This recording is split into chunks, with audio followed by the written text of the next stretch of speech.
Hindi mo ba naiintindihan? Wala ka ng puwang sa pamilyang ito, Mercedes. You are just an old dusty piece of furniture that we no longer need.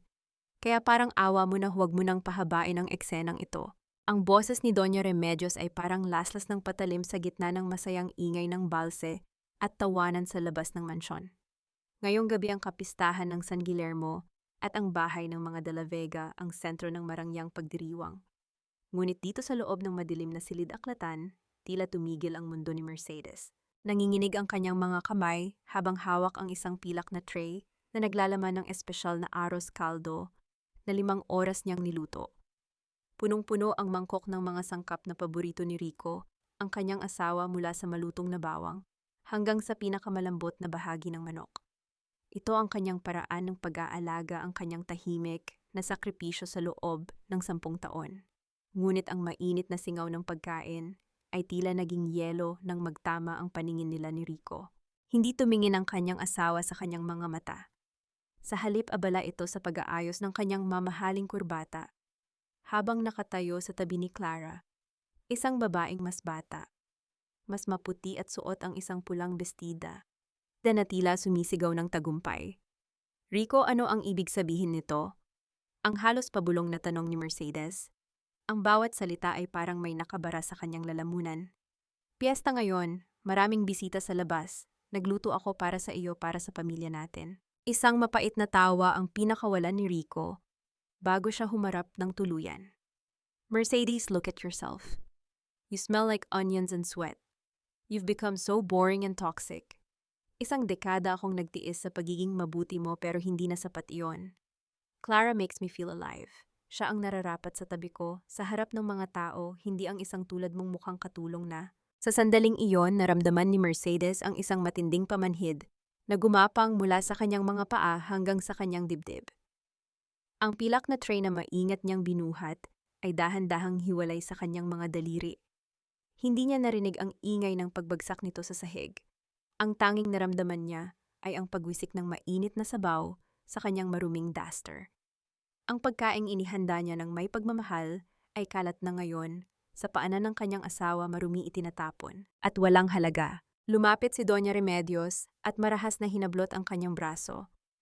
Ang kuko ng matanda ay bumaon sa balat ni Mercedes, isang hapdi na hindi mapapantayan ng sakit na nararamdaman ng kanyang puso. Utang mo sa amin ang lahat, Mercedes. Pinulot ka lang namin sa hirap dahil akala namin ay magiging kapaki-pakinabang ka. Ngayong wala ka nang maibibigay panahon na para ibalik mo ang susi ng bahay na ito. Lumayas ka na bago pa kita ipakaladkad sa mga gwardya sa harap ng lahat ng bisita. Tumingin si Mercedes kay Clara na ngayon ay nakasandal na sa balikat ni Rico. Nakita niya ang isang pamilyar na kislap sa leeg ng babae, ang kwintas na ginto na may pendant na krus. Iyon ang huling alaala ng kanyang yumaong ina, ang tanging bagay na itinago niya para sa kanyang sariling dangal na ngayon ay ninakaw na rin sa kanya. Walang luhang pumatak sa mga mata ni Mercedes. Ang sakit ay masyadong malalim para sa isang simpleng pag-iyak. Ang kanyang paghinga ay naging mababaw, ang bawat hininga ay parang paglanghap ng basag na bubog. Tumalikod siya nang hindi nagsasalita, bitbit ang bigat ng 10 taon ng pagtitiis na nauwi sa wala. Habang naglalakad siya palabas ng kusina, nadaanan niya ang malaking salamin sa pasilyo. Nakita niya ang isang babaeng hindi niya nakilala, gusot ang buhok, tuyot ang balat, at may mga matang wala ng ningning. Ito ang naging kapalit ng kanyang pagiging martir. Paglabas niya ng gate, sinalubong siya ng malakas na buhos ng ulan na tila nakikiramay sa kanyang pagkawasak. Ang ingay ng mga paputok sa langit ay tila nanunuya sa kanyang kalagayan.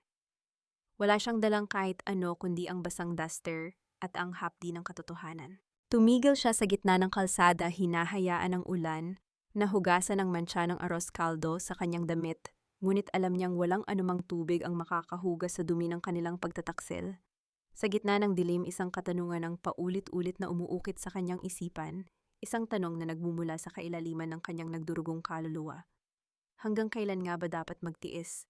Ang isang pusong tanging pag-ibig lamang ang alam ibigay, bago ito tuluyang maging bato at matutong lumaban. Malamig.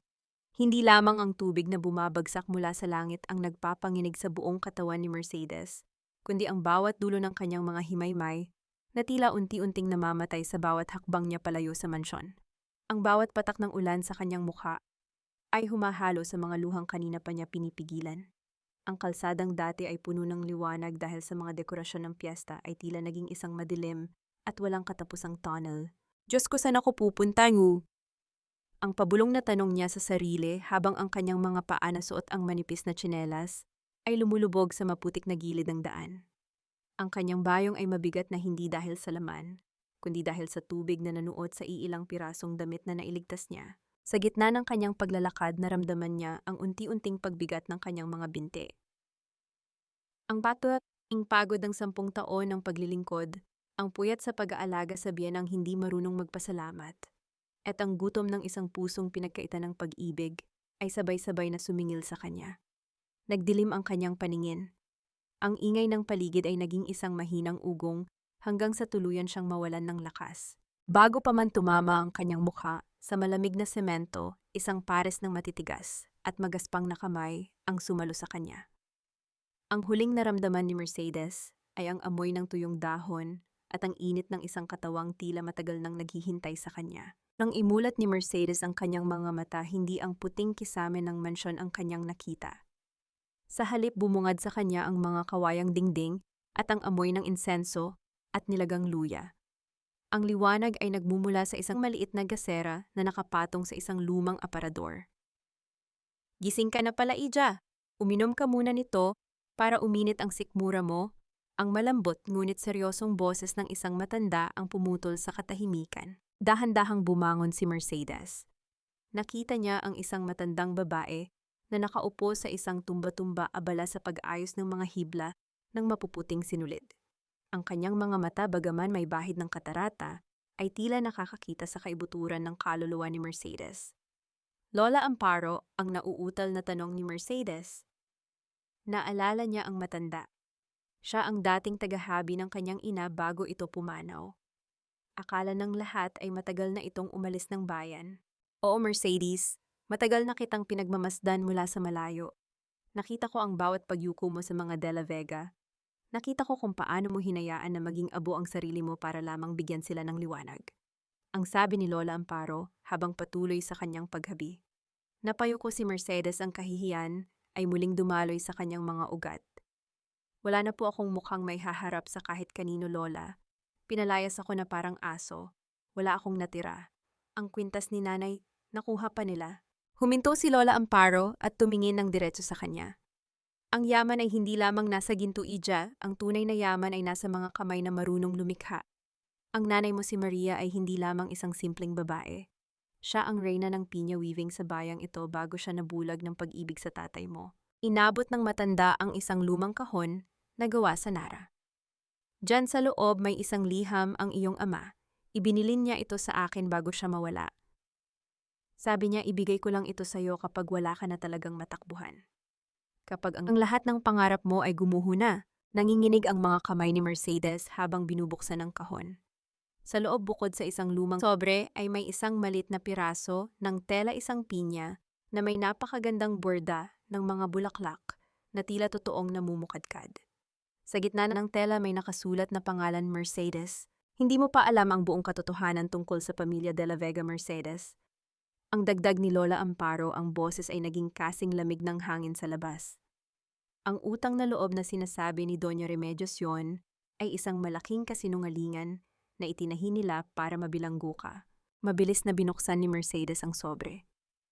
Habang binabasa niya ang mga salitang nakasulat sa kupas na papel, ang kanyang mga mata ay lumaki sa gulat. Ang bawat pangungusap ay parang isang kidlat na nagbibigay liwanag sa madilim na nakaraan. Ang kanyang paghinga ay bumilis, at ang galit na kanina ay nakabaon sa lungkot ay nagsimulang mag-apoy. Hindi maaari. Ang bulong ni Mercedes, ang kanyang mga kuko, ay bumaon sa papel. Lahat ng ito, yung pagkamatay ni tatay, ang pagkawala ng aming lupa, lahat ng ito ay dahil sa kanila. Tumingin si Mercedes sa labas ng bintana sa direksyon ng mansyong De La Vega. Ang liwanag ng mga paputok ay tapos na at ang tanging natira ay ang malapot na dilim. Ngunit sa loob ng maliit na dampa ni Lola Amparo, isang bagong uri ng liwanag ang nagsimulang sumiklab sa mga mata ni Mercedes, isang liwanag na hindi galing sa pag-ibig, kundi sa paghangad ng katarungan.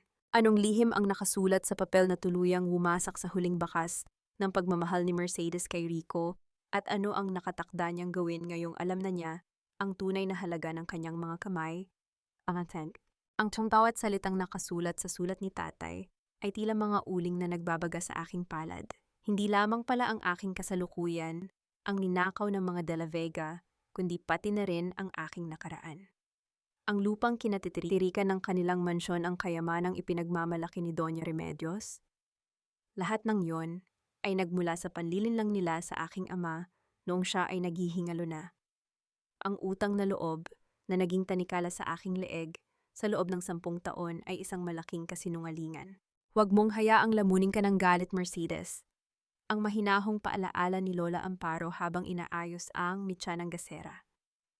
Ang galit ay parang apoy nakakatunaw ng bakal, pero nakakasunog din ng bahay. Gamitin mo iyan para patitigasin ang iyong loob, hindi para sirain ang iyong bukas. Tumango si Mercedes bagaman ang kanyang puso ay tila isang bulkang nagbabadyang sumabog. Sinimulan niyang hawakan ang mga sinulid sa tabi ni Lola Amparo. Sa bawat hila niya sa hibla, tila hinihila rin niya ang sarili mula sa hukay ng kawalan ng pag-asa. Ngunit ang katahimikan ng gabi ay binasag ng isang tunog na nagpataas ng balahibo ni Mercedes. Ang kanyang lumang cellphone na himalang gumagana pa rin ay nagsimulang manginig sa ibabaw ng lamesa. Ang pangalang nakasulat sa screen ay tila isang sumpa, Mommy Remedios. Nagkatinginan sina Mercedes at Lola Amparo. Sa loob ng 10 taon, ang tunog na ito ay hudyat ng kanyang pagtakbo, paglilingkod at pagsasakripisyo. Ngunit ngayon, ang kanyang kamay ay hindi nanginginig sa takot. Dahan-dahan niyang sinagot ang tawag. Mercedes, sa wakas sumagot ka rin. Bakit ba napakatagal mo? Alam mo bang magulo ang kusina at hindi malaman ni Clara kung nasaan ang mga susi ng pantry? At ang paboritong barong ni Rico, hindi mo na iligpit ng maayos bago ka lumayas. Ang boses ni Doña Remedios ay kasing talim ng dati puno ng utos at kawalan ng pakundangan. Hindi sumagot si Mercedes. Hinayaan niyang dumaloy ang bawat panunumbat ng matanda sa kanyang pandinig. Bukas na bukas bumalik ka rito ng maaga. Maglinis ka at ayusin mo ang mga gamit ni Clara. Pag-iisipan ko kung hahayaan kitang manatili sa quarters ng mga katulong. Pasalamat ka at maawain pa rin ako sa kabila ng kahihiyang ginawa mo. Ang dagdag pa ng matanda na tila ba ang pagpapaalis sa kanya noong gabi ng piyesta ay isang maliit na bagay lamang. Huminga ng malalim si Mercedes. Sa unang pagkakataon, hindi siya humingi ng tawad. Sa yunang pagkakataon, hindi siya nakiusap. Doña Remedios, ang simula ni Mercedes ang kanyang boses, ay kalmado ngunit may bigat na tila isang hatol. Wala na po akong utang sa inyo. At lalong wala na po akong balak na bumalik sa impyernong binuo ninyo. Mula sa araw na ito, kalimutan na ninyo na may isang Mercedes na naging alila ninyo. Dahil ang susunod na pagkikita natin, sisiguraduhin kung kayo naman ang nakatingala sa akin. Ano, Mercedes, huwag mong subukan na bastusin ako. Matapos ang lahat ng hindi na hinintay ni Mercedes ang susunod na sasabihin ng matanda. Pinindot niya ang end call at tuluyang pinatay ang kanyang telepono. Isang matinding ginhawa ang bumalot sa kanya, tila isang mabigat na pamatok ang natanggal sa kanyang mga balikat. Iyan ang unang hakbang, ang nakangiting sabi ni Lola Amparo. Ang putulin ang tanikala ng maling utang na loob. Ipinagpatuloy ni Mercedes ang paghawak sa tela ng pinya. Tinuruan siya ni Lola Amparo kung paano magmula sa pinakamapayat na hibla ng dahon ng pinya hanggang sa maging isang matibay at marikit na tela. Ang bawat tusok ng karayom ay may kasamang panalangin at pangako, isang pangako na hindi na siya muling aapihin. Habang lumalalim ang gabi, isang itim na sasakyan ang dahan-dahang huminto sa tapat ng maliit na dampa ni Lola Amparo. Hindi ito ang sasakyan ni Rico. Walang bumaba sa sasakyan, ngunit ang mga ilaw nito ay nanatiling nakatitig sa direksyon ng kanilang bintana. Sino ang lalaking nakatago sa likod ng madilim na salamin ng sasakyang iyon? At bakit tila sinusundan niya ang bawat galaw ng isang babaeng itinapon na ng sarili nitong pamilya? Ang sikat ng araw ay pumasok sa mga siwang ng kawayang dingding, tila mga daliring ginto na humahaplos sa mukha ni Mercedes. Hindi katulad ng mga umaga niya sa mansyon, kung saan ang bawat gising niya ay may kasamang kaba at pagmamadali. Ang umagang ito ay tahimik.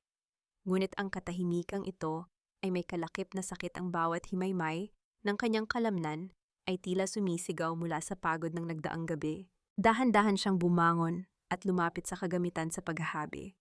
Sa tabi nito nakita niya si Lola Amparo na tila kanina pagising ang mga kamay ay mobilis at bihasa sa pag-ayos ng mga hibla ng dahon ng pinya. Ang mga hiblang ito na kasing nipis at kasing amo ng buhok ng isang anghel ang magiging simula ng kanyang bagong buhay. Ang paghahabi Mercedes ay hindi lamang basta pagpapasok ng sinulid sa butas, ang wika ng matanda nang hindi tumitingin sa kanya. Ito ay ang paglalagay ng bahagi ng iyong kaluluwa sa bawat krus ng hibla. Kung ang puso mo ay magulo, ang tela ay magiging buhol-buhol.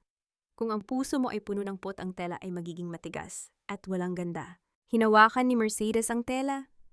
Ipinikit niya ang kanyang mga mata at sinubukang alalahanin ang mukha ng kanyang ina habang nagtatrabaho.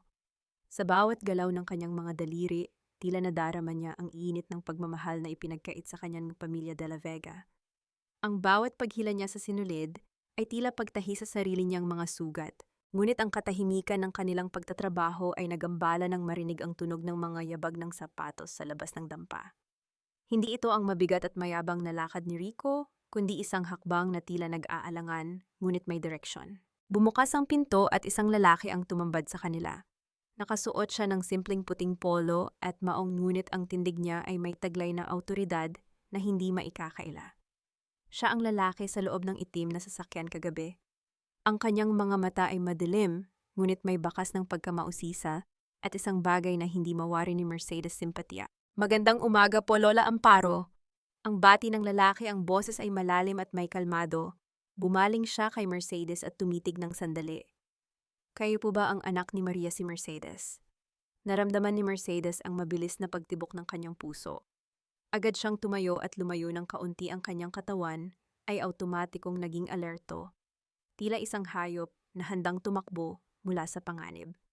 Pagkatapos ng lahat ng ginawa sa kanya ni Rico, ang bawat estrangherong lalaki ay tila isang banta. Sino ka? Anong kailangan mo sa amin?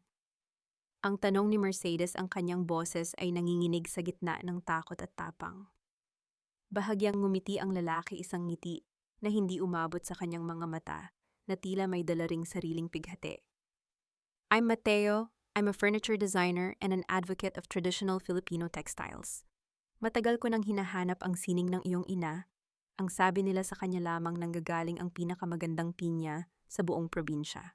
Wala na ang nanay ko at wala na rin ang sining na sinasabi mo, ang matigas na sagot ni Mercedes.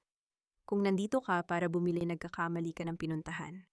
Hindi ako nandito para bumili lang, Mercedes. Ang sabi ni Mateo habang dahan-dahang lumalapit. Huminto siya sa tapat ng kagamitan sa paghahabi at tiningnan ang telang ginagawa ni Mercedes. Nandito ako dahil kailangan ng mundo na makita ang galing mo. Nakita ko kung paano ka itinapon ng pamilya de la Vega kagabi. Nakita ko ang lahat. Napatigil si Mercedes. Ang kahihiyang sinubukan niyang ibaon sa kanyang limot ay muling bumangon. Ang katotohanang may nakakita sa kanyang pagbagsak ay tila isang sampal na nagpula sa kanyang mga pisngi. Kung nakita mo ang lahat, bakit hindi ka lumapit? Bakit ka nanonood lang? Ang muling tanong ni Mercedes, ang galit ay nagsimulang humalo sa kanyang takot. Bates, ising pina. Ay hindi kitang iligtas ng kung sino lang. Kailangan niyang matutong tumayo sa sarili niyang mga paa. Ang sagot ni Mateo na ngayon ay diretso nang nakatingin sa mga mata ni Mercedes. I have a proposal for you. Tutulungan kitang makuha muli ang lahat ng nawala sa iyo, hindi sa pamamagitan ng dahas, kundi sa pamamagitan ng hiblang ito. I will provide the materials and the connections, but you have to weave your soul back to life. Tumingin si Mercedes kay Lola Amparo na tila hinihintay ang kanyang desisyon. Tumingin siya sa kanyang mga kamay na puno ng kalyo at pagkatapos ay sa telang kanyang sinimulan. Isang pagkakataon. Isang daan patungo sa katarungan na hindi nangangailangan ng pagmamakaawa sa mga taong sumira sa kanya. Bakit mo ito ginagawa? Anong makukuha mo rito? Ang tanong ni Mercedes. Lumapit si Mateo at sa unang pagkakataon, hinawakan niya ang dulo ng telang hinahabi ni Mercedes. Dahil ang pamilya de la Vega ay may utang din sa akin. At naniniwala ako na ikaw ang tanging tao na makakapagpabagsak sa kanilang kayabangan gamit ang sining na kailanman ay hindi nila maintindihan. Sino nga ba si Mateo sa buhay ni Mercedes? At ano ang lihim na nag-uugnay sa kanya sa pamilya de la Vega, na tila ginagawa siyang kakampi sa gitna ng labanang ito. Ang kung bawat hibla ng pinya na dumadaan sa mga daliri ni Mercedes ay tila isang dalangin na unti-unting nabubuo. Sa loob ng ilang linggo ang dampa ni Lola Amparo ay naging silid ng kanyang muling pagsilang. Ang bawat hapdi ng kanyang likod at ang pamumula ng kanyang mga mata dahil sa pagtitig sa maliliit na butas ng tela ay tila kabayaran sa kapayapaang ngayon lamang niya naramdaman. Kasama si Mateo na nagbibigay ng mga dekalidad na kagamitan. Ang sining ni Mercedes ay nagsimulang magkaroon ng isang buhay na malayo sa pangungutya ng pamilya de la Vega. Isang hapon kailangang pumunta ni Mercedes sa kabayanan upang kumuha ng mga natural na pangkulay mula sa mga ugat at balat ng kahoy. Nakasuot siya ng isang simpleng blusa at palda, ang kanyang buhok ay maayos na nakatali at ang kanyang mukha ay wala mang kolorete, ay nagtataglay ng isang uri ng ningning na nagmumula sa loob. Hindi na siya ang babaeng nakayuko ang ulo. Ang bawat hakbang niya ay may kasiguraduhan. Ngunit ang tadhana ay may paraan ng pagsubok sa bagong tatag na loob. Sa gitna ng mataong palengke malapit sa tindahan ng mga mamahaling tela, narinig niya ang isang boses na nagpabilis sa tibok ng kanyang puso. "I can't believe they don't have the silk I want, Rico. Sabi mo sa akin lahat ng gusto ko ay makukuha mo sa bayang ito." Ang boses ni Clara ay matinis at puno ng reklamo, tila isang batang hindi nakuha ang kanyang laruan. "Don't worry baby, we will order it from Manila. Huwag ka nang magalit, papangit ka niyan pa." Ang sagot ni Rico, ang boses ay puno ng paglalambing na dati ay kay Mercedes lamang ibinibigay. Napatigil si Mercedes, ang kanyang unang instinto ay tumalikod at tumakbo, ngunit naramdaman niya ang sulat ng kanyang ama sa loob ng kanyang bulsa. Tila binibigyan siya nito ng init at tapang. Sa halip na magtago, dinala siya ng kanyang mga paa patungo sa direksyon ni Rico. Nang magtama ang kanilang mga paningin, tila huminto ang mundo para kay Rico. Ang supot ng mga binili nila ay muntik nang mahulog mula sa kanyang kamay. Tinitigan niya ang babaeng nasa harap niya. Hindi ito ang madungis at basang Mercedes na pinalayas niya noong gabi ng piyesta. Ang babaeng ito ay tila may dalang sariling liwanag, ang mga mata ay matapang at hindi kumukurap. Mercedes ang nauutal na tawag ni Rico. Tinitigan niya ang kanyang asawa mula ulo hanggang paa. "What are you doing here at bakit ganyan ang hitsura mo?" Isang bahagyang ngiti ang sumilay sa mga labi ni Mercedes. "Namimili, Rico, katulad ng ibang tao rito. Bakit bawal na rin ba akong huminga sa bayang ito dahil lang pinalayas ninyo ako?" Lumapit si Clara at kumapit sa braso ni Rico, ang kanyang mga mata ay puno ng selos at pangungutya. "Oh, look who's here. Ang ex-wife mong katulong. Bakit ka pa nandito? Akala ko ba namumulubi ka na sa kalsada?" Tiningnan ni Mercedes si Clara ng diretso sa mga mata. Walang galit kundi isang malalim na awa. "Ang pamumulubi ay wala sa hitsura, Clara. Ito ay nasa kaluluwa. At sa nakikita ko, kahit gaano pa karami ang alahas na suot mo, tila kulang na kulang ka pa rin." "You be..." Susugod sana si Clara, ngunit pinigilan siya ni Rico. Hindi maalis ni Rico ang kanyang tingin kay Mercedes. May isang bagay sa kanyang asawa na tila ngayon lamang niya nakita. Isang uri ng dangal na hindi kayang bilhin ng pera. "Mercedes, kung kailangan mo ng tulong, kung wala kang makain," ang sabi ni Rico, ang boses ay may halong pag-aalinlangan. "I can give you some money, just wag ka lang gumala rito na parang kung sino." Natawa ng mahina si Mercedes, isang tawang kasing linaw ng kristal, ngunit kasing lamig ng yelo. "Itago mo ang pera mo, Rico. Gamitin mo yan para pambili ng pasensya dahil sa tingin ko, kakailanganin mo iyan sa lalong madaling panahon. Hindi mo na ako kailangang alalahanin. Mas busog ang puso ko ngayon kaysa noong kasama ko kayo." Tumalikod si Mercedes at naglakad palayo, iniwan ang dalawa na nakatayo sa gitna ng palengke. Naramdaman niya ang titig ni Rico sa kanyang likod, isang titig na puno ng kalituhan at marahil ng panghihinayang. Habang naglalakad palayo, naramdaman ni Mercedes ang isang presensya sa kanyang tabi. Si Mateo na kanina pa pala nakamasid mula sa malayo. "You did well, Mercedes." Ang sabi ni Mateo, ang kanyang boses ay may halong paghanga. "You didn't just show them your strength. You showed them that they no longer have power over you." "Ito pa lang ang simula, Mateo," ang sagot ni Mercedes. Ngayong nakita ko na ang takot sa mga mata ni Rico, Alam kong tama ang landas na tinatahak ko. Ngunit sa likod ng tagumpay na iyon, isang panganib ang nagbabadyang dumating. Hindi alam ni Mercedes na ang kanyang muling pagpapakita ay nag-udyok kay Doña Remedios na gumawa ng isang hakbang na tuluyang wawasak sa kanyang bagong nahanap na kapayapaan. Anong masamang balak ang binubuo ni Doña Remedios upang tuluyang burahin si Mercedes sa kanilang buhay at hanggang saan handang pumunta ang matanda upang protektahan ang kanilang madilim na lihim? Hindi maaaring lumaban ang isang langgam sa isang higante, Mercedes. Tandaan mo, ang lupaing kinatatayuan mo ay amoy lupa gaya ng kinabukasan mong pilit mong binubuo sa gitna ng dumi. Ang boses ni Doña Remedios ay parang lason na unti-unting kumakalat sa loob ng maliit na dampa ni Lola Amparo. Nakatayo ang matanda sa gitna ng silid, suot ang kanyang mamahaling ternong seda na tila sumisigaw ng karangyaan sa gitna ng kahirapan. May hawak siyang isang panyo na may pabango, pilit na itinatago ang kanyang ilong mula sa amoy ng sinulid at sariwang dahon ng pinya. Napatigil si Mercedes sa kanyang paghahabi. Ang kanyang mga kamay na kanina ay mabilis na gumagalaw ay naging kamao. Ang bawat salita ng kanyang dating biyenan ay tila mga latigo na humahagupit sa kanyang likod. Ngunit sa pagkakataong ito hindi siya yumuko. Nanatili siyang nakaupo, ang kanyang likod ay tuwid na tila isang kawayang tumatanggi sa lakas ng hangin. Ano po ang ginagawa ninyo rito, Doña Remedios? Ang tanong ni Mercedes, ang kanyang boses ay malamig at walang bahid ng takot. Akala ko po ba ay ayaw ninyong makakita ng basura, kaya bakit kayo pumasok sa pamamahay na ito? Isang mapait na ngiti ang sumilay sa labi ng matanda. Pumasok ako rito dahil kailangan mong malaman ang iyong lugar. Narinig ko kay Rico ang tungkol sa pagpapakitang gilas mo sa palengke. Akala mo ba ay dahil lang nakabili ka ng bagong damit ay kapantay mo na kami? Tandaan mo, Mercedes, kahit anong pilit mong maging reyna, ang dugo mo ay mananatiling galing sa putikan. Lumapit si Lola Amparo, ang kanyang tungkod ay tumatama sa sahig sa bawat hakbang. Remedios, matagal na kaming nananahimik dito. Iwanan mo na ang bata, wala na siyang kinalaman sa inyo. Tumahimik ka, matanda, ang singhal ni Doña Remedios. Nandito ako dahil ang lupang kinatitirikan ng dampang ito ay bahagi ng ari-arian ng mga De La Vega. At dahil hindi ninyo nabayaran ang mga buwis at utang na iniwan ng iyong asawa Amparo, napagpasyahan ko na kuhanin na ito. Mayroon kayong 3 araw para lisanin ang lugar na ito. Tila tumigil ang paghinga ni Mercedes.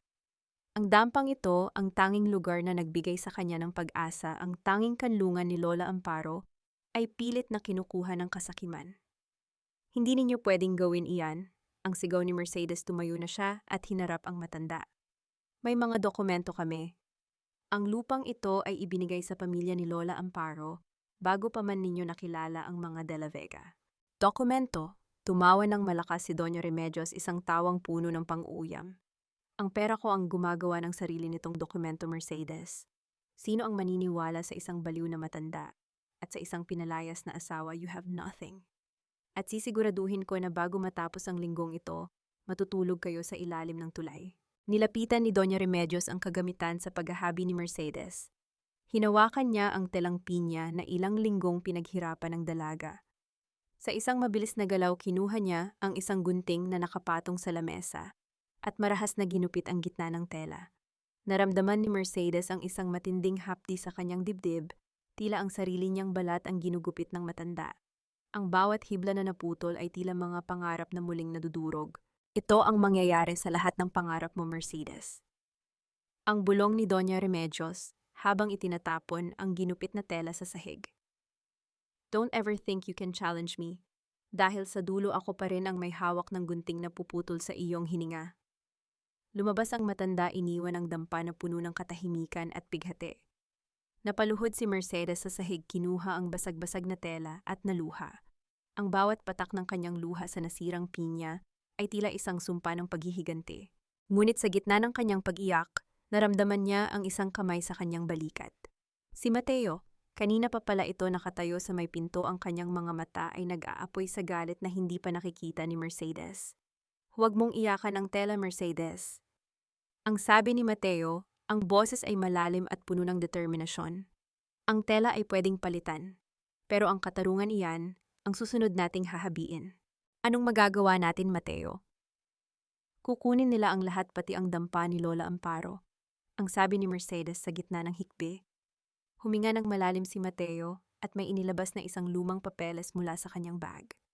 Hindi nila alam, Mercedes, na ang lupang ito ay matagal ko nang binili mula sa bangko bago pa man nila ito maisipan.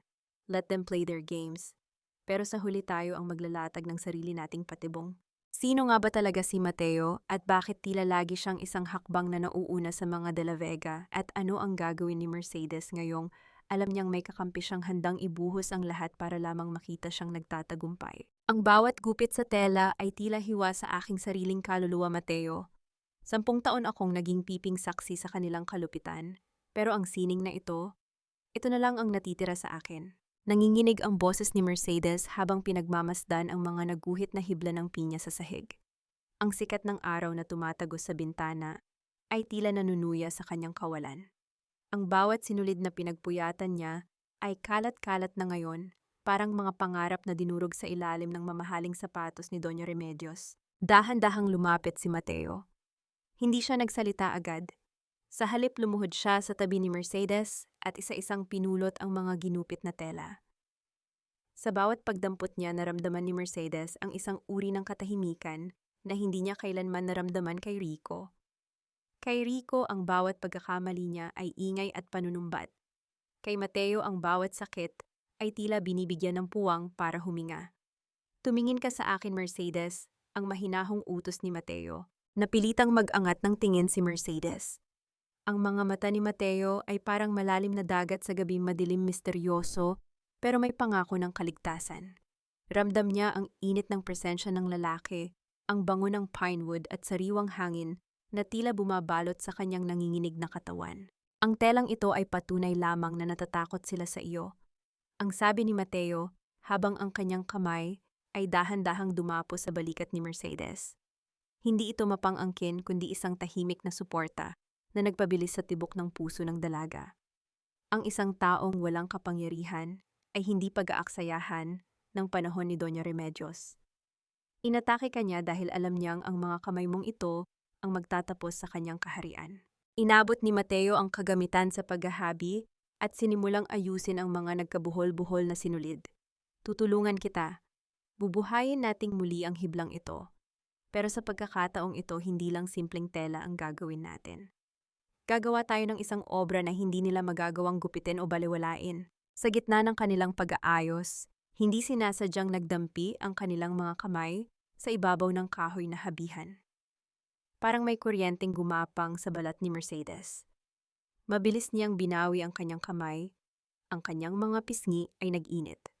Ang ganitong uri ng pagpapakita ng malasakit ay bago sa kanya, isang kilig na may halong kaba. Dahil hindi niya alam kung handa na ba siyang muling magtiwala. Bakit ka ba talaga tumutulong, Mateo? Ang tanong ni Mercedes pilit na ibinabalik ang usapan sa realidad. Sabi mo may utang din sila sa'yo. Anong ginawa nila sa pamilya mo? Tumitig si Mateo sa malayo, ang kanyang panga ay nagmura sa galit na pilit itinatago. Ang tatay ni Rico, ninakaw niya ang mga disenyo ng muebles ng aking ama. Sinira nila ang aming pangalan hanggang sa mamatay ang tatay ko sa pighati. Pareho tayong biktima ng kanilang kasakiman, Mercedes. Pareho tayong itinapon, kaya ang tagumpay mo ay tagumpay ko rin. Kinuha ni Mateo ang isang imbitasyon mula sa kanyang bulsa, isang gintong sobre na may tatak ng National Heritage Gala. Ito ang pinakamalaking pagtitipon ng mga elite collector at fashion designers sa buong Pilipinas. Dito natin sila haharapin. Ang sabi ni Mateo, ang mga mata ay nagliliyab. Ipakikita natin sa kanila ang huling gawa ni Maria, ang pinya na itinago mo, at ang bagong obra na gagawin mo. I'll make sure Doña Remedios and Rico are there to see you shine. Ngunit habang nagpaplano sila, isang anino ang nakamasid mula sa labas ng dampa. Si Rico, na hindi mapakali mula nang makita si Mercedes sa palengke, ay nakatayo sa likod ng isang puno ng mangga. Nakita niya ang paglalapit ng dalawa. Nang dalawa, nakita niya ang paghawak ni Mateo sa balikat ng kanyang asawa. Isang matinding selos na hindi niya maipaliwanag ang bumalot sa kanya. Hindi niya mahal si Mercedes o yon ang akala niya. Pero ang makita itong may kasamang ibang lalaki, Isang lalaking mukhang mas mayaman at mas makapangyarihan sa kanya ay tila isang malaking insulto sa kanyang pagkalalaki. Kinuha ni Rico ang kanyang telepono at may tinawagan. Mama, tama ka. Kailangan nating kumilos ng mabilis. May kasamang lalaki si Mercedes at mukhang may pinaplano sila laban sa atin. Sisiguraduhin kong bago pa man sila makarating sa gala na sinasabi nila wala na silang babalikan. Ano ang susunod na hakbang ni Rico upang pigilan ang muling pagbangon ni Mercedes at hanggang kailan kayang protektahan ni Mateo ang babaeng unti-unti nang nananakaw ang kanyang puso? Ang pirma na ito, Mercedes, hindi ito galing sa isang taong may malay. Tingnan mo ang mga bakas ng tinta, tila ipinilit ang kanyang hinlalaki sa papel habang siya ay wala ng lakas para lumaban. Ang boses ni Mateo ay mabigat sa loob ng maliit na dampa habang ang liwanag ng buwan ay tumatago sa bintana. Nagbibigay ng kakaibang anino sa mga dokumentong galing sa itim na sobre. Ang bawat salita niya ay parang isang martilyo na nagpapako sa huling pako sa kabaong ng pagmamahal ni Mercedes para sa mga De La Vega. Nanginginig ang mga kamay ni Mercedes habang binabasa ang petsa sa papeles. 2 araw bago mamatay ang kanyang ama. Noong mga sandaling iyon, ang kanyang ama ay hindi na halos makapagsalita dahil sa stroke. Ngunit ayon sa dokumento sa araw na yun daw ibinigay ng kanyang ama ang lahat ng titulo ng kanilang lupain kay Doña Remedios bilang kabayaran sa isang utang na hindi naman kailanman napatunayan. Ibig sabihin, ang halos pabulong na wika ni Mercedes ang kanyang paningin ay nagdidilim sa tindi ng sakit. Lahat ng pagtitiis ko sa loob ng 10 taon, lahat ng pagyuko ko sa mga utos ni Mommy Remedios dahil akala ko ay may utang na loob ako sa kanila. Lahat ng yon ay nakatayo sa isang malaking nakaw. Hindi niya mapigilan ang pagluha, ngunit hindi ito ang luha ng isang taong sawi. Ito ay ang luha ng isang taong nabulag. Sa napakahabang panahon, naramdaman niya ang isang matinding buhol sa kanyang sikmura. Naalala niya kung paano siya naglinis ng bahay nagluto at nagpaalila hanggang sa magkalyo ang kanyang mga kamay. Iniisip na tinutulungan niya ang pamilyang sumagip sa kanya mula sa kahirapan. Ang totoo pinagsilbihan niya ang mga magnanakaw na pumatay sa dangal ng kanyang ama. Dahan-dahang lumapit si Mateo at hinawakan ang kanyang nanginginig na balat. Ang init ng kanyang palad ay tila nagbibigay ng lakas sa nanlalamig na kaluluwa ni Mercedes. Hindi mo kasalanan na mayroon kang mabuting puso, Mercedes. Ang kasalanan ay nasa kanila dahil ginamit nila ang kabutihan mo para mabilanggo ka. Gusto ko silang singilin, Mateo. Ang sabi ni Mercedes, ang kanyang mga mata ay nag-aapoy sa gitna ng mga luha. Hindi na lang ito tungkol sa tela o sa gala. Gusto kong makita ang bawat sentimo ng ninakaw nila na bumabalik sa alaala ng tatay ko. Habang nangyayari ang madamdaming usapan sa dampa, sa kabilang bahagi ng bayan sa loob ng marangyang kwarto ng mansyon, hindi mapakali si Doña Remedios.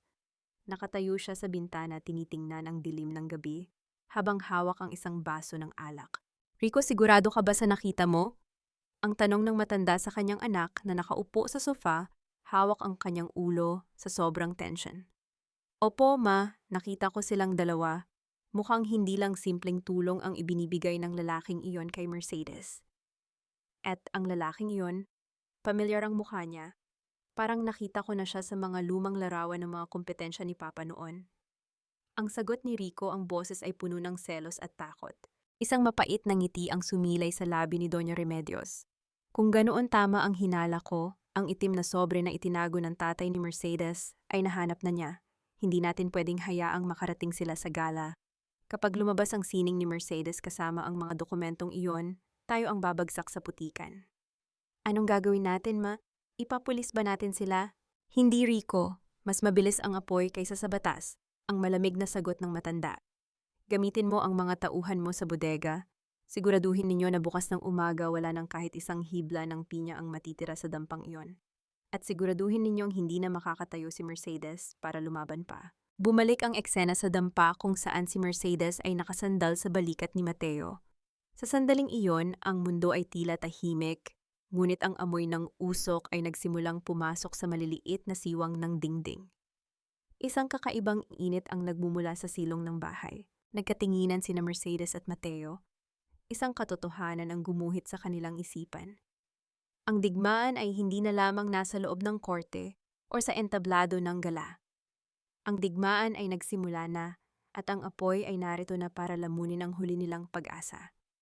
Sino ang sumilay sa dilim na may dalang sulo at makakaligtas ba ang mga obra ni Mercedes mula sa lupit ng mga De La Vega and Paaya? Ang amoy ng nasusunog na hibla ng pinya ay tila amoy ng sarili kong laman na unti-unting tinutupok ng lupit ng tadhana. Hindi agad nakakilos si Mercedes nang makita ang pulang liwanag na sumisilip sa mga siwang ng kawayang sahig. Ang init ay mabilis na gumapang kasabay ng makapal at itim na usok na nagsimulang bumalot sa loob ng dampa. Sa isang sandali, ang bawat pangarap na itinahi niya sa loob ng ilang linggo ay tila naging isang malaking mitsa para sa kanyang kamatayan. Mercedes, lumabas na tayo. Hindi na tayo makakahinga rito. Ang sigaw ni Mateo ay puno ng takot, isang emosyon na ngayon lamang narinig ni Mercedes mula sa lalaki.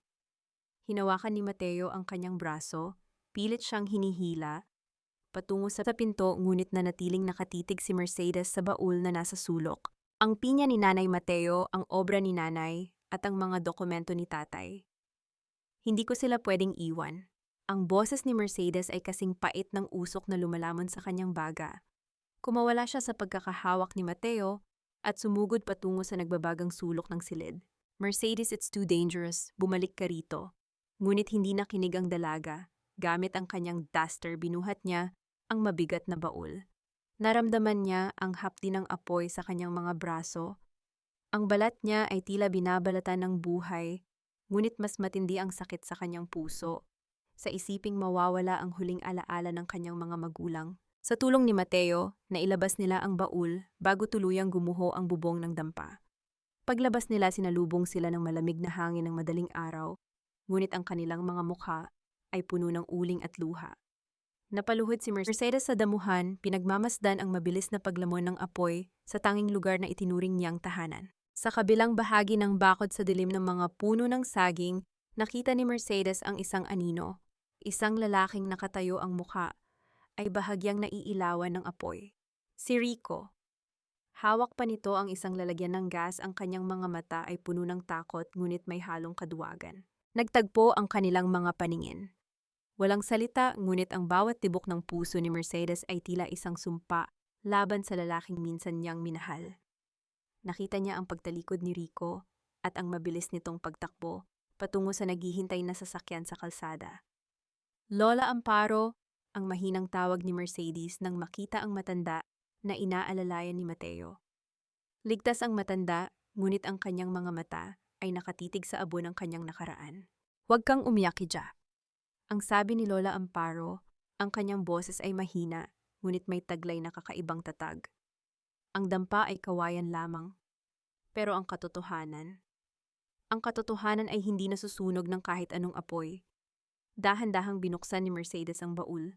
Sa loob ligtas ang itim na sobre at ang telang pinya na may borda ng kanyang pangalan. Ang init ng apoy ay hindi umabot sa loob, tila binabantayan ng espiritu ng kanyang mga magulang. Tumayo si Mercedes, ang kanyang mga braso ay puno ng sugat at paltos, ngunit ang kanyang tindig ay mas matuwid kaysa sa anumang mansyon sa bayang iyon. Tumingin siya kay Mateo na ngayon ay puno rin ng sugat sa mukha dahil sa pagliligtas sa kanya. Wala na kaming matutuluyan, Mateo. Ang sabi ni Mercedes, ang kanyang boses ay wala ng bakas ng pag-aalinlangan. Sinunog nila ang lahat, pero hindi nila alam sa bawat abo na iniwan nila isang mas matinding apoy ang sisiklab sa akin. Tutulungan kita, Mercedes. Dadalhin ko kayo sa aking opisina sa Manila. Doon natin itatapos ang laban na ito. Ang sagot ni Mateo, ang kanyang kamay ay mahigpit na humawak sa kamay ni Mercedes. Habang papaalis ang kanilang sasakyan, tiningnan ni Mercedes ang nagliliyab na dampa sa huling pagkakataon. Isang katanungan ang naiwan sa kanyang isipan habang ang liwanag ng apoy ay unti-unting naglalaho sa kanyang paningin. Ano ang gagawin ni Rico at Doña Remedios kapag nalaman nilang hindi nila napatay ang babaeng akala nila ay madali nilang mauubos? At paano haharapin ni Mercedes ang mundo sa Manila na puno rin ng mga plastik na ngiti at lihim na patalim? Pagdahong. Sigurado ka ba na siya ang sinasabi mong henyo ng Pinya, Mateo?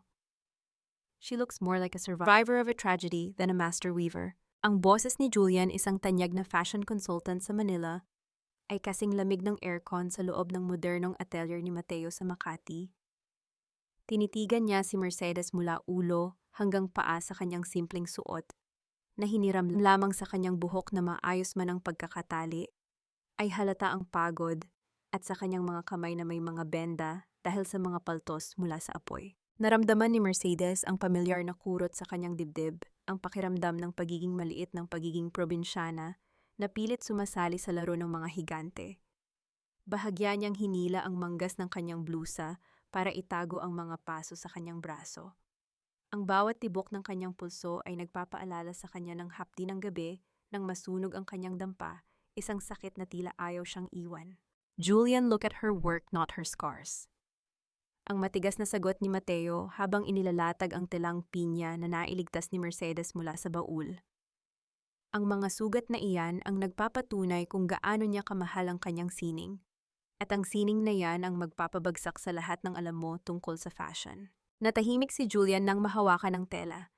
Ang kanyang mga mata ay nanlaki habang sinusuri ang bawat hibla. This is impossible. Ang ganitong uri ng paghahabi ay wala na sa merkado. It's too fine, too delicate. Para itong gawa ng isang diwata. Lumapit si Mercedes, ang kanyang takot ay unti-unting napapalitan ng isang uri ng determinasyon na tila bakal. Hindi po iyan gawa ng diwata. Gawa iyan ng isang babaeng ninakawan ng lahat maliban sa kanyang dangal at kakayahan. At kung bibigyan ninyo ako ng pagkakataon, ipakikita ko sa inyo kung paano muling mabubuhay ang isang kasaysayan sa gitna ng modernong mundo. Sa loob ng sumunod na ilang araw, naging tahanan ni Mercedes ang atelier. Habang si Lola Amparo ay payapang nagpapahinga sa guest house ni Mateo, si Mercedes naman ay walang tigil sa paggawa. Ang bawat tusok ng kanyang karayom ay tila isang hakbang patungo sa kanyang paghihigante. Hindi siya gumagamit ng dahas. Ang bawat disenyo niya ay isang tahimik na sampal sa pamilya de la Vega. Isang gabi, habang abala si Mercedes sa pagbuborda ng huling bahagi ng kanyang obra para sa National Heritage Gala, pumasok si Mateo na may dalang mainit na kape. Naupo ang lalaki sa kanyang tabi, pinapanood ang bawat galaw ng kanyang mga daliri. You should rest, Mercedes. Your burns are still healing. Ang mahinahong paalaala ni Mateo. Ang mga sugat sa balat ay gumagaling, Mateo. Pero ang sugat sa puso, kailangan ng hustisya para tuluyang maghilom. Ang sagot ni Mercedes nang hindi tumitingin sa lalaki. Dahan-dahang hinawakan ni Mateo ang kamay ni Mercedes. Pinahinto siya sa kanyang paggawa. Ang init ng palad ni Mateo ay tila naging gamot sa pagod ng dalaga. Nagtagpo ang kanilang mga paningin. At sa sandaling iyon, naramdaman ni Mercedes ang isang uri ng kilig na hindi niya kailanman naramdaman kay Rico. Isang pakiramdam na siya ay iginagalang, pinoprotektahan at tunay na nakikita. I won't let them hurt you again, Mercedes. I've already sent the invitations for the gala at siniguro kong ang pamilya de la Vega ang nasa pinakaharap na upuan. Ang bulong ni Mateo, ang kanyang boses, ay puno ng pangako. Ngunit sa kabila ng kanilang paghahanda, isang masamang balita ang dumating. Ang National Heritage Commission ay nakatanggap ng isang anonymous complaint. Ayon sa sumbong, ang mga telang gagamitin ni Mercedes ay ninakaw daw mula sa koleksyon ng mga de la Vega. At ang dalaga ay isang kriminal na tumakas mula sa probinsya. Nalaman ni Mercedes na si Doña Remedios ay hindi lamang basta naninira. Ginagamit nito ang kanyang mga koneksyon sa gobyerno para tuluyang ipahiya si Mercedes sa harap ng buong bansa. Makakarating pa ba si Mercedes sa entablado ng gala ngayong ang kanyang pangalan ay muling dinudungisan ng mga kasinungalingan, at sapat ba ang proteksyon ni Mateo para labanan ang kapangyarihan ng pera ng mga de la Vega? Magnanakaw, isang salitang kayang pumatay sa dangal ng isang tao nang hindi gumagamit ng patalim. Ang mga salitang ito ay tila mga linta na dumidikit sa balat ni Mercedes habang binabasa niya ang sulat mula sa National Heritage Commission. Nakatayo siya sa gitna ng malawak at marangyang showroom ni Mateo, ngunit sa sandaling iyon, tila naging kasing sikip ng isang bilangguan ang paligid. Ang telang pinya na suot ng mannequin, isang obra na gawa sa luha, dugo, at abo ay tila tinititigan din siya ng may pagtanong. Hindi ito totoo, Mateo. Alam mo kung paano ko ito pinagpuyatan. Alam mo kung saan nanggaling ang bawat hibla ng telang ito. Ang halos pabulong na wika ni Mercedes. Ang kanyang mga kamay ay nanginginig hindi dahil sa takot, kundi dahil sa isang matinding pagkapuot na tila gustong sumabog sa kanyang dibdib. I know Mercedes, I know everything. Ang sagot ni Mateo, ang kanyang boses ay tila isang matibay na pader na humaharang sa bagyong paparating. Lumapit siya at hinawakan ang balikat ng dalaga, isang haplos na naglalayong magbigay ng kapayapaan sa gitna ng kaguluhan. Doña Remedios is desperate. Ginagamit niya ang huling alas niya para sirain ka bago ka pa makatapak sa entablado ng gala. Ngunit hindi natapos doon ang dagok. Bumukas ang pinto ng atelier at pumasok ang dalawang lalaking nakabarong kasama ang isang pamilyar na boses na nagpataas ng balahibo ni Mercedes. Attorney siya iyan. Siya ang dating asawa ng anak ko na tumakas bitbit ang aming mga mamahaling koleksyon ng tela matapos niyang sunugin ang bodega namin sa probinsya. Si Doña Remedios, suot ang isang itim na belo at mukhang nagluluksa, ay pumasok ng may peking luha sa kanyang mga mata. Sa likod niya ay si Rico na hindi makatingin. Nang diretso kay Mercedes ang kanyang balikat, ay nakayuko sa bigat ng sarili niyang kasinungalingan. You have no right to enter this private property, Doña Remedios. Ang sigaw ni Mateo, ang kanyang katawan, ay automatikong humarang sa harap ni Mercedes. I have every right to claim what is ours, Mr. Valeriano.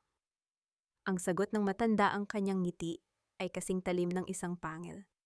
Attorney, narito ang mga larawan ng aming nawawalang koleksyon. Ituloy ang search warrant. Gusto kong makuha ang telang iyan bago pa ito madungisan ng isang kriminal. Napanood ni Mercedes ang paglapit ng mga opisyal sa kanyang obra. Naramdaman niya ang isang matinding hapdi. Tila muli siyang pinapalayas sa gitna ng ulan. Tila muli siyang hinuhubaran ng kanyang halaga sa harap ng maraming tao. Ang bawat hakbang ng mga lalaki patungo sa mannequin ay tila bawat tibok ng puso niya na unti-unting namamatay. Huwag ninyong hawakan iyan, ang sigaw ni Mercedes. Sa halip na lumuha, lumapit siya ng may autoridad na hindi pa nakikita ni Rico. Huwag ninyong dungisan ang sining ng aking ina sa pamamagitan ng inyong mga maruruming kamay. Doña Rios, akala ninyo ba ay sapat na ang mga peking dokumento para manalo kayo? Nalimutan ninyo yata na ang bawat hibla ng pinya ay may sariling lagda na hindi kayang gayahin ng kahit anong makina. Kinuha ni Mercedes ang isang magnifying glass mula sa lamesa at hinarap ang attorney. Tingnan ninyo ang dulo ng tela. Sa bawat 10 hibla may isang maliit na buhol na hugis krus, ang lagda ng mga tagahabi ng pamilya ko na kailanman ay hindi naging bahagi ng koleksyon ng mga De La Vega. At kung gusto ninyo ng ebidensya, narito ang mga litrato ng aking ina habang ginagawa ang base ng telang ito 30 taon na ang nakalilipas. Natahimik ang silid. Nakita ni Mercedes ang pagkislap ng takot sa mga mata ni Doña Remedios, ngunit ang matanda ay hindi basta-basta susuko. Kahit anong sabihin mo, Mercedes, wala kang pera para labanan kami sa korte. Tomorrow is the gala. Sisiguraduhin kong sa kulungan ka matutulog sa halip na sa entablado. Ang huling banta ni Doña Remedios bago siya lumabas, kasunod si Rico na panandali ang lumingon kay Mercedes nang may halong panghihinayang. Nang makaalis ang mga ito, napaupo si Mercedes sa sahig, ang kanyang lakas ay tila tuluyang naubos. Ramdaman niya ang muling pagbalot ng katahimikan sa atelier, ngunit ito ay isang katahimikang puno ng banta. Mateo, what if she's right? What if she uses her power to stop the event tomorrow? Ang tanong ni Mercedes, ang kanyang boses ay nanginginig sa pagod. Lumuhod si Mateo sa kanyang harapan at hinawakan ang kanyang mga kamay. Hindi niya magagawa iyon dahil ang hindi niya alam, ang National Heritage Gala ay may isang espesyal na panauhin, ang unang ginang. At sa gabi ng bukas, hindi lang ang tela mo ang makikita nila. Makikita rin nila ang mukha ng totoong magnanakaw. Isang gabing puno ng kaba ang nagdaan. Habang ang buong Maynila ay naghahanda para sa pinakamalaking kaganapan sa fashion, si Mercedes ay nakaupo sa harap ng kanyang huling obra, tinititigan ang kanyang sariling refleksyon sa salamin. Handa na ba siyang harapin ang lahat ng sakit ng nakaraan para sa isang gabi ng katarungan? At sapat ba ang ningning ng kanyang pinya para tabunan ang madilim na anino ng pamilya De La Vega? Ang bawat hakbang ko sa pulang carpet ay tila pagtapak sa mga bubog ng aking nakaraan. Bawat kislap ng mga chandelier sa National Museum ay tila nanunuya sa bawat luhang pumatak sa aking mga mata. Noong ako ay nasa dampa, pabasang-basa sa ulan at walang matuluyan, nakatayo si Mercedes sa bukana ng malaking bulwagan. Suot niya ang kanyang sariling likha, isang terno na gawa sa pinakapino at pinakamaputing pinya na tila hinabi mula sa sinag ng buwan. Ang bawat burda nito ay naglalaman ng kasaysayan ng kanyang pamilya. Wala siyang suot na mamahaling alahas, maliban sa kanyang dangal na ngayoy muling nagniningning. Ang kanyang balat na dati tuyot sa pagtatrabaho ay tila may sariling liwanag. Sa loob ng bulwagan na tanaw niya ang pamilya de la Vega, nakaupo sila sa pinakaharap suot ang kanilang mga plastik na ngiti. Si Doña Remedios ay tila reyna sa kanyang upuan, habang si Rico ay mukhang balisa panay ang tingin sa kanyang relo. Si Clara naman ay abala sa pagkuha ng mga larawan, suot ang kwintas na ninakaw mula kay Mercedes. Ready Mercedes ang bulong ni Mateo sa kanyang tabi. Suot ng lalaki ang isang itim na brong na lalong nagpadagdag sa kanyang kakisigan. Hinawakan ni Mateo ang malamig na kamay ni Mercedes, isang mabilis na pisil na nagbigay ng sapat na init sa kanyang nanginginig na puso. Ready?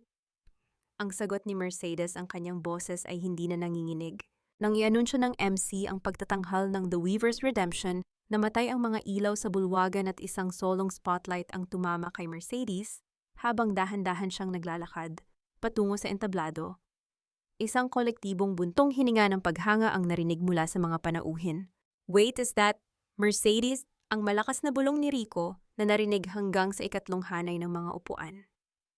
Nanlaki ang kanyang mga mata, ang kanyang bibig ay bahagyang nakabukas. Hindi niya mapaniwalaan na ang babaeng nasa harap niya, na tila isang diwata ng sining, ay ang babaeng itinapon niya sa putikan. Tumayo si Doña Remedios, ang kanyang mukha ay namumula sa galit. Security, iyan ang magnanakaw na sinasabi ko. Iyan ang babaeng kumuha ng koleksyon ng mga de la Vega. Stop the show right now. Nagkaroon ng bulungan sa loob ng bulwagan. Ang ilang mga gwardya ay nagsimulang lumapit, ngunit isang boses mula sa pinaka-VIP na mesa ang nagpahinto sa lahat. Let her speak, Remedios. I want to see the masterpiece of the woman you called a thief. Ang unang ginang na nakaupo sa tabi ng chairman ng commission ay nakatingin ng diretso kay Mercedes ng may interes. Humarap si Mercedes sa mikropono. Tiningnan niya si Doña Remedios nang walang takot, pagkatapos ay binalingan niya si Rico. Ang sining ay hindi nananakaw dahil ito ay nakaukit sa kaluluwa ng lumikha.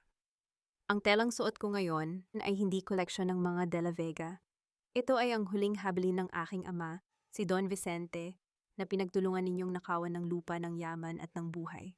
Isang malaking projector screen sa likod ni Mercedes ang biglang bumukas. Hindi mga disenyo ng damit ang lumabas, kundi ang mga scanned copies ng dokumentong nahanap ni Mercedes. Sa itim na sobre ang mga peking pirma ni Don Vicente at ang mga illegal na paglilipat ng lupa na ginawa ni Doña Remedios. 10 taon na ang nakalilipas. Ito ang katotohanang sinubukan ninyong sunugin kasama ng aking dampa. Ang patuloy ni Mercedes, ang kanyang boses ay umaalingaw-ngaw sa buong museum. Ang apoy na sinimulan ninyo, Rico, ay hindi ako tinupok.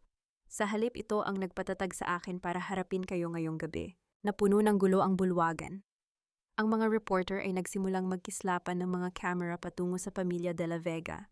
Si Clara ay pilit na itinatago ang kanyang leeg, ngunit huli na ang lahat nang makita ng mga tao ang kwintas na suot niya, ang kwintas na nakadisplay din sa isa sa mga lumang larawan ni Maria, ang ina ni Mercedes, sa screen. This is a lie. This is all fabricated.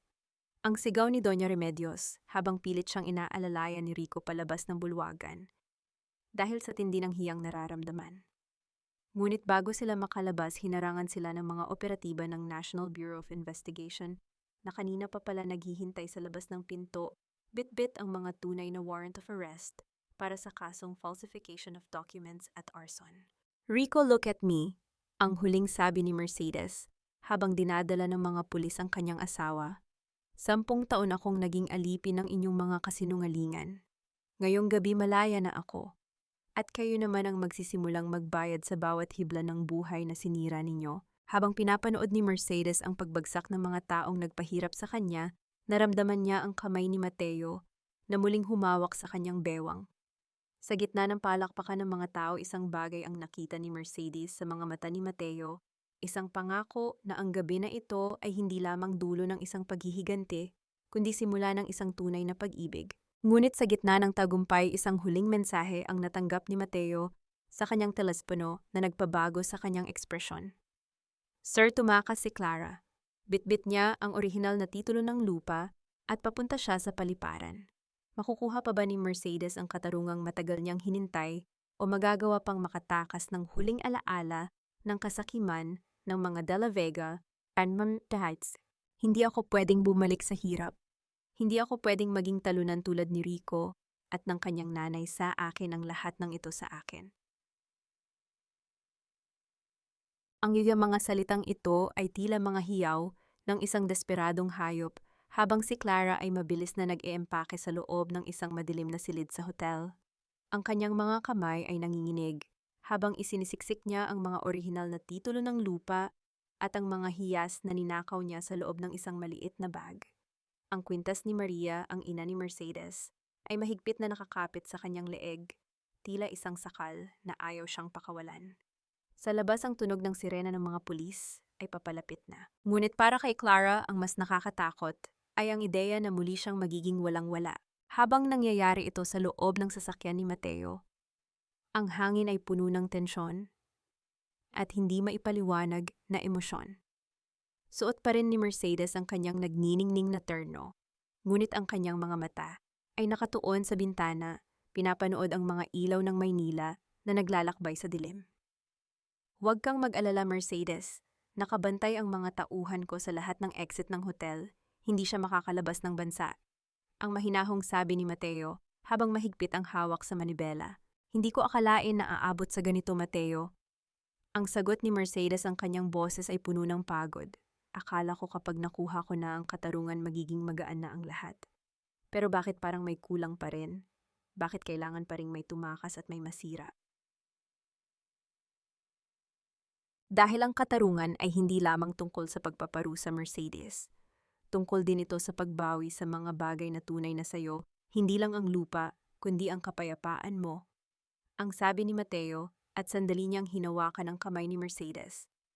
Ang init ng kanyang palad ay tila naging angkla ni Mercedes sa gitna ng malakas na alon ng kanyang nararamdaman. Nakarating sila sa isang madilim na eskinita.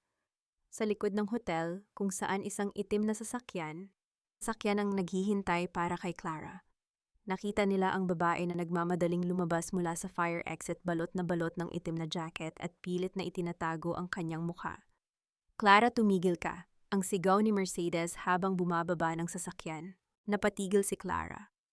Dahan-dahan siyang humarap at sa ilalim ng malamlam na ilaw ng poste nakita ni Mercedes ang isang mukhang puno ng puot at inggit. Hindi na ito ang magandang babaeng nang agaw sa kanyang asawa. Ito ay isang anino ng kasakiman na wala ng matakbuhan. Ano, Mercedes? Nandito ka ba para panoorin ang huling pagkatalo ko? Para ipamukha sa akin na ikaw na ang bida. Ang sigaw ni Clara habang inilalabas niya ang mga titulo mula sa kanyang bag. Sige, lumapit ka, isang hakbang mo pa, at susunugin ko ang mga papel na ito. Walang makakakuha ng lupang ito kung hindi ako. Sunugin mo, Clara, ang malamig na sagot ni Mercedes na ikinagulat ng lahat. Dahan-dahang lumapit si Mercedes, ang kanyang terno ay tila nagliliwanag sa dilim ng eskinita. Sunugin mo ang mga papel na iyan dahil ang lupang iyon ay nakatatak na sa puso ko at sa alaala ng tatay ko. Ang papel ay nasusunog pero ang katotohanan ay hindi. Pero bago mo gawin iyan, ibigay mo sa akin ang kwintas ng nanay ko. Hindi iyan para sa isang taong tulad mo. Nanginginig ang kamay ni Clara na hawak ang lighter. Tumingin siya sa paligid at nakita ang mga pulis na nakapalibot na sa kanya. Sa huling sandali ng kanyang desperasyon, binitawan niya ang bag at napaluhod sa semento. Ang tunog ng kanyang pag-iyak ay tila isang malungkot na himig ng pagkatalo. Lumapit si Mercedes at dahan-dahang tinanggal ang kwintas mula sa leeg ni Clara. Naramdaman niya ang malamig na ginto sa kanyang palad at sa wakas ang isang bahagi ng kanyang kaluluwa ay tila bumalik sa kanyang katawan. Dalhin na ninyo siya, ang sabi ni Mercedes sa mga pulis nang hindi man lang tinitingnan si Clara na isinasakay sa patrol car. Nang tumahimik ang paligid, lumapit si Mateo kay Mercedes. Nakatayo ang dalaga sa gitna ng eskinita, hawak ang kwintas at ang mga titulo ng lupa. Ang ulan ay nagsimulang pumatak ng mahina, tila hinuhugasan ang huling mantsa ng 10 taon na pagdurusa. Tapos na, Mercedes, malaya ka ng ang bulong ni Mateo. Tumingin si Mercedes sa langit, hinahayaan ang bawat patak ng ulan na dumapo sa kanyang mukha. Oo, Mateo, tapos na. Pero paano ko uumpisahan ang isang buhay na hindi na kailangang lumaban? Habang naglalakad sila pabalik sa sasakyan, isang huling tawag ang natanggap ni Mercedes mula sa presinto. Si Rico ay humihiling na makausap siya sa huling pagkakataon bago ito ilipat sa National Penitentiary. Haharapin pa ba ni Mercedes ang lalaking sumira sa kanyang buhay para sa isang huling pamamaalam o tuluyan na niyang isasara ang pinto ng kanyang nakaraan upang buksan ang kanyang puso para sa isang bagong bukas? Kasama si Mateo at Permaca. Ang amoy ng luma at malamig na semento ay tila isang malupit na paalala kung nasaan ako. Wala na ang bango ng mamahaling pabango ni Doña Remedios at wala na rin ang ingay ng mga baso ng alak sa kanilang mansyon. Ang tanging naririnig ko na lamang ay ang mahinang tunog ng mga bentilador na tila humihingal sa pagod at ang mga yabag ng gwardya sa pasilyo. Nakatayo si Mercedes sa harap ng makapal na salamin sa loob ng visiting room ng kulungan. Sa kabilang panig nakaupo si Rico. Ang kanyang asawa, ang lalaking dating tinitingala sa kanilang bayan dahil sa kanyang kakisigan at yaman, ay tila naging isang anino na lamang ng kanyang dating sarili. Ang kanyang buhok ay gulo-gulo, ang kanyang suot na kulay kahel na uniforme ay tila masyadong malaki para sa kanyang nangangayayat na katawan. At ang kanyang mga mata ay wala ng bakas ng kayabangan. Dahan-dahang kinuha ni Rico ang telepono. Nanginginig ang kanyang mga daliri. Mercedes, salamat at dumating ka. Akala ko hindi mo na ako papakinggan. Hinawakan ni Mercedes ang telepono, ang kanyang mukha ay kalmado na parang payapang dagat pagkatapos ng isang malakas na bagyo. Nandito ako dahil kailangan kong tapusin ang lahat ng ito, Rico. Hindi para sa iyo kundi para sa akin. Mercedes, patawarin mo ako. Ang hikbi ni Rico, ang kanyang boses ay naging pause sa tindi ng iyak. Nabulag ako ng pera ni Mama, nabulag ako sa panandali ang saya kay Clara. Akala ko masaya ako nang pinalayas kita. Pero gabi-gabi ang mukha mo ang nakikita ko. Ang bawat sakripisyo mo, ang bawat arroz caldo na niluto mo. Huli na nang mapagtanto ko na ikaw lang ang tanging totoo sa buhay ko. Tinitigan ni Mercedes ang lalaki. Hinanap niya ang galit, ang puot, at ang pagnanais na makitang nagdurusa ito. Ngunit wala siyang nahanap. Ang tanging nararamdaman niya ay isang malalim na katahimikan. Sana ay sinabi mo iyan nung gabi ng piyesta, Rico. Sana ay naisip mo iyan nung hawak mo ang lalagyan ng gas at sinunog ang dampa ni Lola Amparo. Ang mahinahong sagot ni Mercedes. Ngunit ang patawad ay hindi isang bagay na ibinibigay dahil lang hiningi ito. Ang patawad ay para sa mga taong marunong tumanggap ng bunga ng kanilang mga ginawa. Mercedes, please, may paraan pa ba? I'll do anything. Kapag nakalabas ako rito, wala nang tayo na babalikan, Rico. Ang putol ni Mercedes sa kanyang sasabihin. Ang Mercedes na minahal at pinagsilbihan ka ay namatay na sa gabing pinalayas mo siya. Ang babaeng nasa harap mo ngayon ay binuo ang sarili mula sa mga abo na iniwan mo. Hindi na ako galit sa iyo, Rico. Dahil ang kabaligtaran ng pag-ibig ay hindi galit, kundi ang kawalan ng pakiramdam. At sa sandaling ito, wala na akong nararamdaman para sa iyo. Ibinaba ni Mercedes ang telepono. Nakita niya ang paghampas ni Rico sa salamin, ang kanyang mga hiyaw ng pagsisisi na hindi na naririnig sa labas ng booth. Tumalikod si Mercedes at naglakad palabas ng silid. Ang bawat hakbang niya ay tila pagtanggal ng huling hiblang nakaraan na nakatali sa kanyang puso. Sa labas ng gate ng kulungan, naghihintay si Mateo. Nakasandalang lalaki sa kanyang sasakyan, ang kanyang mga mata ay puno ng pag-aalala na agad na palitan ng isang mapayapang ngiti nang makita si Mercedes. Lumapit si Mercedes at hinayaan ang sarili na yakapin ng lalaki. Ang amoy ng pinewood at sariwang hangin mula kay Mateo ay tila naging huling gamot sa kanyang mga sugat. Tapos na ba? Ang tanong ni Mateo. Tapos na, pang sagot ni Mercedes habang nakatingin sa papalubog na araw. Wala na akong babalikan sa nakaraan. Dinala siya ni Mateo sa isang malawak na lupain sa labas ng Maynila. Doon nakatayo ang isang bagong gusali na gawa sa puting bato at malalaking bintana. Ito ang hibla ng pag-asa, ang paaralan at atelier na itinayo nila para sa mga kababaihang gustong matutong maghabi at bumuo ng sarili nilang buhay. Nakatayo roon si Lola Amparo, nakangiti habang hawak ang kanyang tungkod. Welcome home, Mercedes, ang wika ng matanda. Pumasok si Mercedes sa loob at hinawakan ang bagong kagamitan sa paghahabi. Sa tabi nito nakalagay ang kwintas ng kanyang ina at ang titulo ng lupa na ngayon ay nakapangalan na sa kanya. Kumuha siya ng isang hibla ng pinya at sinimulang ituhog ito sa karayom. Ngunit bago niya simulang ang paghabi, lumapit si Mateo sa kanyang likod at may inilabas na isang maliit na kahon. Sa loob nito ay isang singsing na may disenyong hango sa hibla ng pinya, simple, matibay at nagniningning. Mercedes, marami na tayong pinagdaanan na bagyo. Ang simula ni Mateo, ang kanyang boses, ay puno ng emosyon.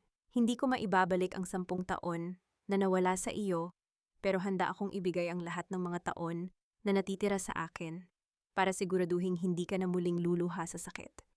Will you weave the rest of your life with me? Napatigil si Mercedes. Tumingin siya sa singsing, pagkatapos ay sa mga mata ni Mateo na tila naglalaman ng lahat ng pangako ng isang bagong umaga. Sa unang pagkakataon sa loob ng maraming taon, naramdaman ni Mercedes ang isang uri ng kaligayahan na hindi nakadepende sa pagtitiis, kundi sa pagtanggap na siya ay karapat-dapat na mahalin. Yes, Mateo, sabay nating hahabiin ang ating bukas. Ang sagot ni Mercedes sa gitna ng kanyang mga ngiti, habang nagdidilim ang paligid at nagsisimulang lumabas ang mga bituin. Isang katanungan ang pumasok sa isipan ni Mercedes. Paano nga ba naging ganito kaganda ang dulo ng isang kwentong akala niya ay mauuwi lamang sa abo? At ano ang mga bagong obrang lilikhain ng kanyang mga kamay na ngayon ay malaya na sa anumang tanikala? Lumipas ang 1 taon at ang bawat hibla ng pinya sa loob ng atelier na ang hibla ng pag-asa ay tila naglalaman na ng mga bagong kwento ng tagumpay. Ang amoy ng sariwang dahon ng pinya at ang tuyong damo ay humahalo sa halimuyak ng mga bulaklak sa paligid ng puting gusali. Hindi na ito ang madilim at puno ng usok na dampa sa probinsya. Ito ay isang santuwaryo kung saan ang bawat pagtuhog ng karayom ay isang hakbang patungo sa paghilom ng mga sugat na dulot ng nakaraan. Nakatayo si Mercedes sa gitna ng silid, pinagmamasdan ang 10 kababaihan na masayang nag-uusap habang naghahabi. Ang kanyang mga kamay na dati ay puno ng kalyo mula sa pagpaalila ay mahinhina ngayong gumagalaw upang gabayan ang isang batang babae sa tamang paraan ng pagbuburda. Wala na ang takot sa kanyang mga mata. Ang tanging nananatili ay ang isang uri ng katahimikan na tanging ang mga taong nakaligtas sa malakas na bagyo ang nakakaalam. Ma'am Mercedes, tingnan ninyo po. Tama po ba ang pagkakakrus ng mga hibla na ito? Ang tanong ng bata. Ngumiti si Mercedes, isang ngiting abot hanggang sa kanyang mga mata. Tama iyan, Ija. Huwag mong madaliin. Ang pinakamagandang sining ay nangangailangan ng pasensya at pagmamahal. Gaya ng buhay, kapag nagkamali ka ng isang hibla, hindi mo kailangang itapon ang lahat. Kailangan mo lang itong ayusin at ituloy ang paghabi. Sa kabilang panig ng silid, pumasok si Mateo, bitbit ang isang maliit na bata. Ang kanilang anak na pinangalanan nilang Maria Vicente. Bilang parangal sa mga magulang ni Mercedes ay nagniningning ang mga mata habang nakatingin sa makukulay na tela. Lumapit si Mateo kay Mercedes at hinalikan ang kanyang noo, isang simpleng pagpapakita ng pag-ibig na nagpaparamdam kay Mercedes na siya ay ligtas at pinahahalagahan. Pahinga ka muna, Mercedes. Kanina ka pa rito, ang mahinahong sabi ni Mateo. Sandali na lang, Mateo. Gusto ko lang siguraduhin na matatapos nila ang mga order para sa susunod na buwan. Alam mo naman, marami nang naghihintay sa gawa ng ating mga kababaihan. Ang sagot ni Mercedes habang sumasandal sa balikat ng kanyang asawa. Sa kabilang panig ng bayan, sa loob ng isang luma at madilim na selda, ang katahimikan ay binabasag lamang ng mahinang iyak ni Doña Remedios. Wala na ang kanyang mga ternong seda, wala na ang kanyang mga alahas, at wala na rin ang mga taong dati ay yumuyukod sa kanyang kapangyarihan.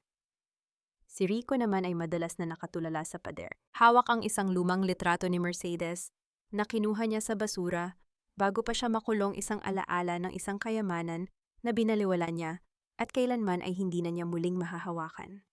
Ang Mansyong de la Vega ay nababalot na ng mga damo at alikabok, isang monumento ng kasakiman na tuluyan ng nilamon ng panahon. Isang hapon, habang naglalakad sina Mercedes at Mateo sa dalampasigan malapit sa kanilang tahanan, dahan-dahang kinuha ni Mercedes ang kwintas ng kanyang ina mula sa kanyang leeg. Itinaas niya ito sa tapat ng papalubog na araw. Napatawad mo na ba sila, Mercedes? Ang tanong ni Mateo habang nakatingin sa malayo. Huminga ng malalim si Mercedes. Ang pagpapatawad, Mateo, ay hindi nangangahulugang kinalimutan ko ang lahat ng sakit. Napatawad ko sila dahil ayaw ko nang dalhin ang bigat ng kanilang kasalanan sa puso ko. Pinalaya ko ang sarili ko mula sa kanilang anino para magkaroon ng puwang ang pagmamahal na ibinigay mo sa akin. Ang kapayapaan ko ang pinakamalaking tagumpay ko laban sa kanila. Nagtagpo ang kanilang mga mata sa gitna ng kulay kahel na langit. Ang alon ng dagat ay tila isang banayad na himig na sumasabay sa kanilang paglalakad. Sa sandaling yon, alam ni Mercedes na ang kanyang buhay ay hindi na isang kwento ng paghihiganti, kundi isang kwento ng muling pagsilang. Ang bawat tao ay may sariling habihan ng buhay. May mga bahaging buhol-buhol, may mga bahaging naputol, at may mga bahaging puno ng madidilim na kulay. Ngunit sa huli tayo ang may hawak ng karayom. Tayo ang magdedesisyon kung anong disenyo ang ating lilikhain mula sa mga sugat ng ating kahapon. Dahil ang tunay na ganda ng isang tao ay hindi nakikita sa kintab ng kanyang suot, kundi sa tibay ng kanyang kaluluwa na kayang tumayo at maghabi muli gaano man ito kadalas gupitin ng mundo. Uy, ka. Ang huling sikat ng araw sa dalampasigan ay tila isang malambot na kumot na bumabalot sa bawat sugat ng nakaraan, isang hudyat, na ang dilim ay wala ng kapangyarihan sa pusong natutong magpatawad at muling bumangon. Mga mahal kong tagapakinig, maraming salamat sa inyong pagtitiyaga at sa paglalakbay kasama ko hanggang sa huling yugto ng kwentong ito. Habang isinusulat ko ang bahagi kung saan itinapon ni Rico ang arroz caldo na pinaghirapan ni Mercedes at pinalayas siya sa gitna ng ulan, naramdaman ko ang isang matinding hapdi sa aking dibdib, isang galit na hinaluan ng awa. Marahil marami sa inyo ang nakakita rin ng sarili ninyong anino sa pait na pinagdaanan niya dahil ang kwentong ito ay hango sa mga totoong hibla ng buhay ng mga babaeng nakilala ko, mga babaeng itinapon ngunit piniling maging hiyas. Ang ating buhay ay tila isang telang pinya. Kahit gaano pa ito kanipis tingnan at kahit ilang beses pa itong gupitin o subukang sunugin ng mga taong mapang-api, ang tunay na halaga nito ay hindi kailanman mawawala. Ang bawat hibla ng ating karanasan, lalo na ang mga pinakamasakit, ang siyang nagpapatibay sa ating disenyo. Hindi tayo basta-basta napapatid dahil ang ating dangal ay hinabi sa tibay ng ating pananalig at pagmamahal sa sarili. Kung kayo ang nasa kalagayan ni Mercedes, magagawa niyo rin bang harapin ang taong sumira sa inyo ng may ganoong katahimikan? O hahayaan niyo bang lamunin kayo ng puot? Nais ko ring malaman, nasaan kayo ngayon? Habang pinakikinggan ang mga huling salitang ito. Nagluluto ba kayo ng hapunan para sa inyong pamilya, nagpapahinga?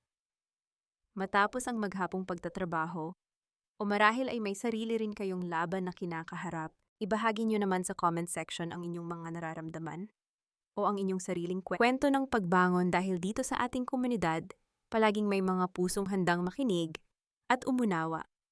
Huwag niyo ring kalimutang like at i-share ang kwentong ito para maging inspirasyon din sa ibang mga kababaihang tila nawawalan na ng pag-asa. Naway baunin ninyo ang kapayapaan sa inyong pagtulog o sa inyong pagpapatuloy sa buhay. Lagi ninyong tatandaan, kayo ang may hawak ng karayom at kayo ang may kapangyarihang itahi ang isang bukas na mas rurik at mas nagniningning. Pamagat ng kwento, ang muling paghabi ng dangal paalala. Ang lahat ng mga character at sitwasyon sa kwentong ito ay katang-isip lamang na nilikha para sa layuning magbigay ng aliw at maghatid ng positibong mensahe.